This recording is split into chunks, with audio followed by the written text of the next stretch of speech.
Good morning students. Today we are going to discuss about nonlinear data structures, graph. The objectives of this presentation are learning about basic terms and types of nonlinear data structure graph and the representation methods used for representing the graph. First, we have to know the definition of graph. So graph is defined as an ordered set of vertices and edges. What do you mean by V of G means it is a set of vertices and E of G is a set of edges. We can explain this with an example. See, we have a graph. Can you tell me how many number of vertices are there? Totally we have 5 vertices. And they are named as A, B, C, D and E. It formulates the vertex set and the edge set consisting of the edges A to B, B to C, A to D, like that. Okay. So edges are nothing but the connecting line between the vertices. The types of graph. The graphs are divided into 2 types. Directed graph and other one is undirected graph. What is undirected graph? If the edges are not marked with any direction means, then that is called as undirected graph. In undirected graph, if we have an edge from A to B, you can traverse from A to B as well as B to E. Just the reverse is directed graph.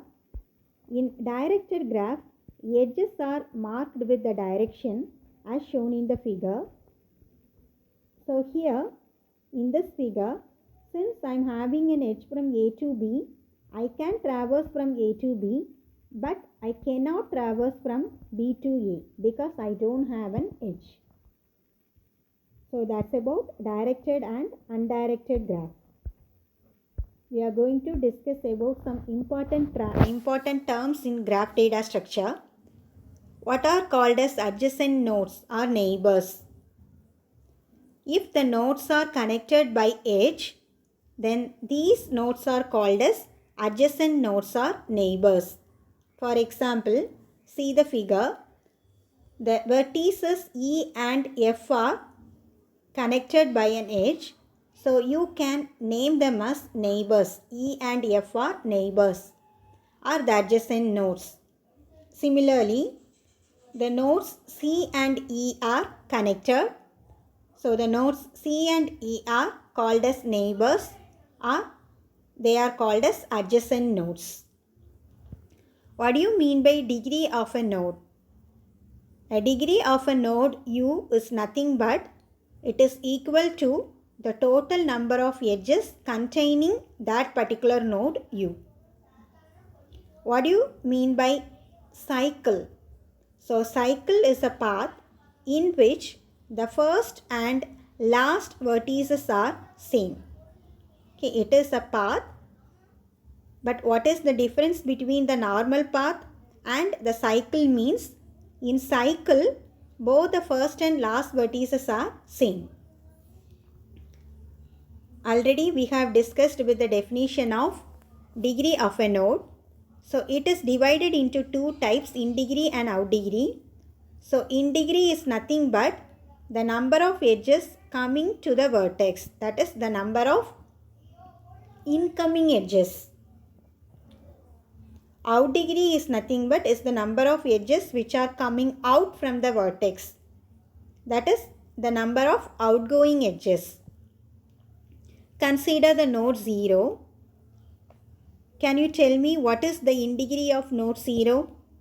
Since I don't have any incoming edge, the in degree of node 0 is 0.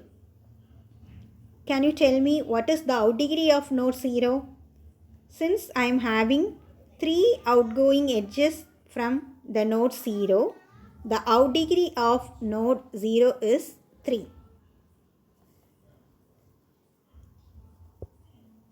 We are moving with graph representation. As I told already, we have two standard methods for graph representation. One is adjacency matrix, the other one is adjacency list. What is adjacency matrix representation? It is a sequential representation. If the graph contains n vertices, then this method requires n cross n matrix. That is, the matrix contains n rows, n columns, and that matrix is named as adjacent of n of n.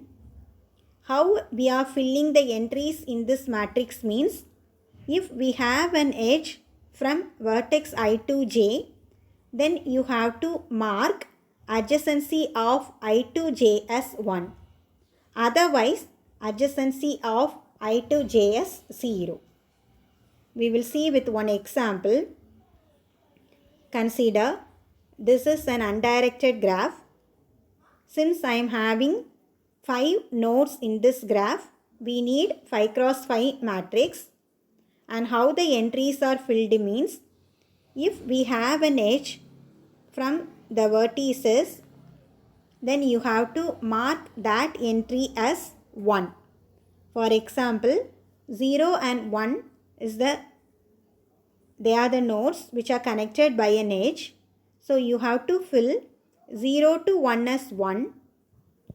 Similarly, since it is an undirected graph, you can also fill 1 to 0. Again it is 1. Consider the edge 3 to 4. So the edge 3 to 4, we have an edge. Okay. So the nodes 3 and 4 are connected by an edge. So the entry 3 to 4 is marked with 1. Since it is an undirected graph, 4 to 3 is also again marked as 1. So this is what happening in adjacency matrix representation. For the directed graph, this procedure seems to be little different. Consider, in the given graph, I am having an edge from 0 to 1. So you have to fill 0 to 1 as 1, but you should not fill 1 to 0 as 1. Okay, it is 0 because I don't have an reverse edge. Similarly, I am having an edge between 3 and 4. So the entry 3 to 4 is 1, but I don't have an edge from 4 to 3. So 4 to 3 is marked as 0. Okay. So hope you have understood the adjacency matrix representation. We move with the next representation, adjacency list. It is a linked representation. So here, for each and every vertex, you have to maintain a separate list. In that list, we have to store all of its neighbors. For the list, we are using singly linked list. We will see with one example. Consider, we have given with one graph. Okay. So the nodes A, B, C, D, E. So all the nodes are stored in an array. And for every node, I am maintaining the singly linked list.